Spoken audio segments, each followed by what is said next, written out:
Jai Hind children. Today we are going to talk about epithelial tissue. It is an animal tissue. In plant tissue, you have read about epidermal tissue, which is of a kind of a protecting tissue. Similarly, in the animals, in us, we find a protective tissue, and that protective tissue is the epithelial tissue. Okay. Now, what is the characteristics of this epithelial tissue? It's a thin tissue which is found in the outer layer of the body surface, and it is also found in the lining of the hollow structure. Hollow structure means the alimentary canal, the stomach, etc., in which we find it in the outside as well as inside. Now, since it is a protective tissue, the cells are very tightly packed. They do not have any intercellular space. If they have intercellular space, you know what will happen? Things will be going inside and outside, and it will not be a protective layer. So, to have a protective layer, it does not have any intercellular space. All the epithelial tissues, they are placed on a basement membrane. Now you can see here an epithelial tissue which is single layered, and you can find there is a layer on which it is placed. This very layer is known as basement membrane. This membrane is made up of glycoprotein, and it is very fibrous. It is not a cellular layer, it is a fibrous layer. So, the basement membrane is non-cellular and it is made up of glycoprotein and fiber. This epithelial tissue does not have the blood vessels. So, it is no vascular blood vessel is there. The blood vessels are in the connective tissues which are lower to it, and from there it supplies the nutrient, etc. Now let us talk about its function. The functions of the epithelial tissue. The epithelial tissue, as we said earlier, that it covers the whole part of the body. So it is a protective tissue. So it covers the body surface and protects the entry of the germs, injuries and bacteria. It also prevents it from drying up.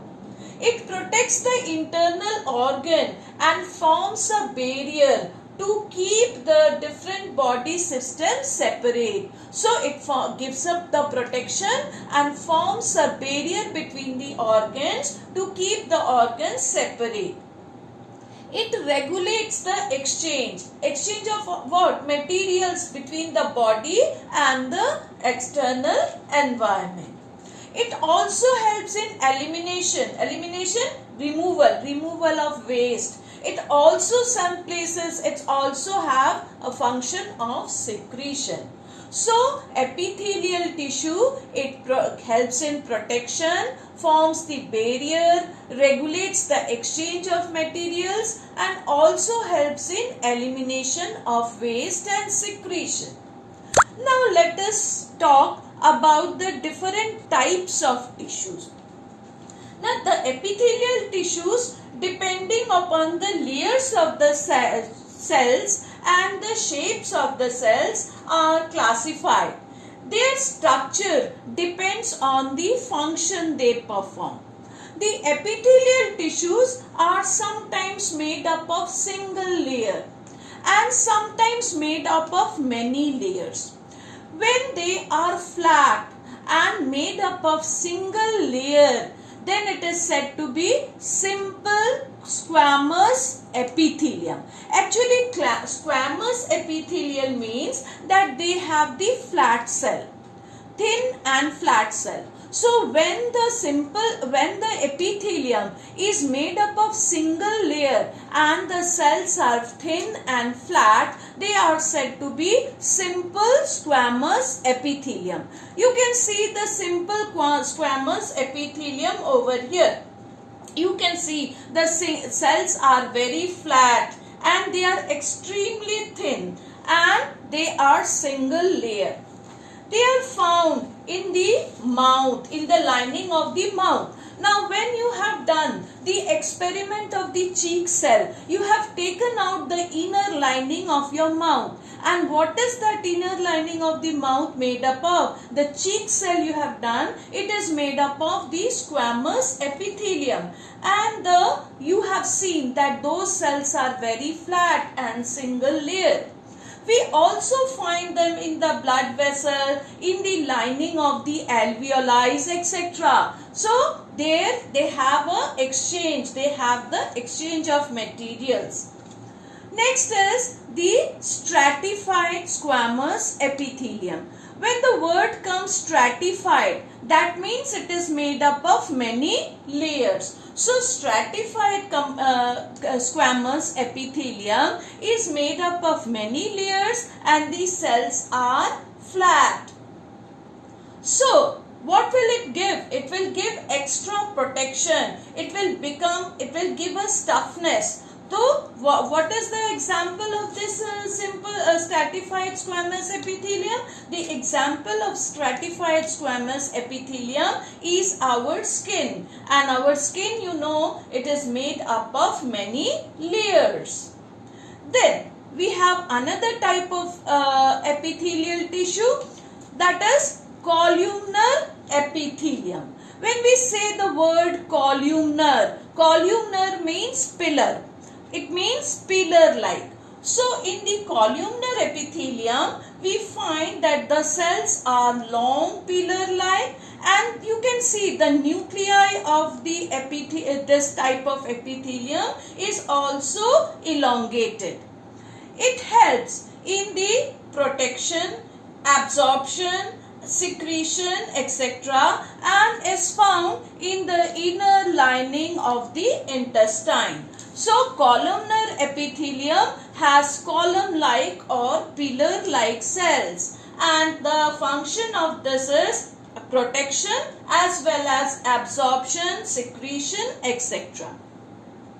Next comes the ciliated columnar epithelium. The word cilia, cilia means hair-like projections. So when the word comes ciliated, that means columnar epithelium which has cilia. The cilias are the hair-like projection and they are the outgrowth, the cytoplasmic outgrowth which arises from the basal granule.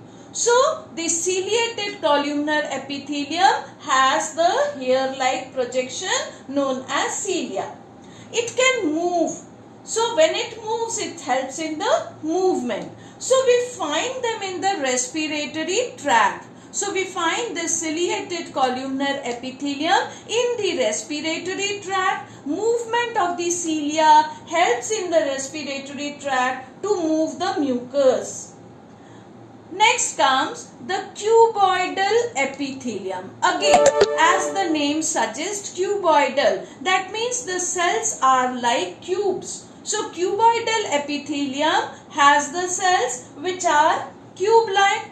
Obviously, it will be on a basement membrane, as every epithelial tissue is on a basement membrane. So cuboidal epithelium has a cube-like cells. These cells are very tough. So what they do? They give the mechanical support. They are cube-like cell. They give mechanical support. They are found in the kidney tubules, in the salivary gland, in the sweat glands, etc. The last one we will talk about is the glandular epithelium. As the name suggests, glandular, glands are for secretion. So sometimes the columnar epithelium, you can see here the columnar epithelium, pillar-like cells, they get specialized, they get modified and forms a special cell, and that can secrete. So those special cells we tell them to be as goblet cell, which can secrete mucus. We find in the stomach region which can secrete the mucus. Sometimes the portion of the epithelial sinks below. It sinks inwards and forms a multicellular gland, and these multicellular gland again performs for the secretion. So again this becomes a glandular epithelium. So glandular epithelium are the epithelial tissue or the modified epithelial tissues which helps in secretion. That's all. Thank you, children.